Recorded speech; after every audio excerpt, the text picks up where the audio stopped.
faith, which brought on that journey. Yeah. And so I take these little observations and food for thoughts that I think about, Mhm. and I write short chapters. In a newspaper would be a column, in other writing formats it would be an essay, but in the sake of a book, it would be a chapter of 3 to 5 pages. And I put these ideas out there of like, I was thinking about this the other day, and I think this is interesting. Let me present it and start a conversation or a dialogue about these food for thought. So I thought, it occurred to me that half the population of the world is women. So probably most of us are moms at some point. So I'm not the only one who's going through this. So, well, wait a minute.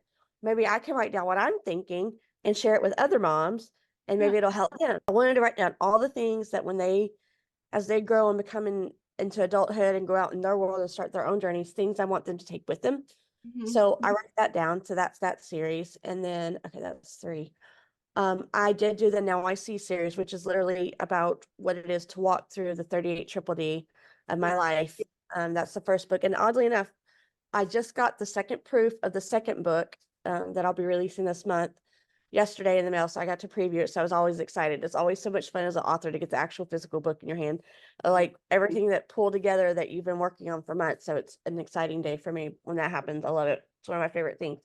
But and that dives into, after I wrote the first book to give the background of the 38 triple D in the first book, Yeah. this is going to be walking everyone through the following books in that series of what it's to go through grief and loss. And so that book will be coming out in July, end of this month. And actually, the second book in the scripture spirituality, and our culture today series just came out in June, called The Ripple Effect, which is based off of Romans 12, 1 through 2, about what stones we pick up and throw into the waters of our cultural pond and our individual ponds can create a ripple effect, and Mhm. how we can become difference makers and have influence.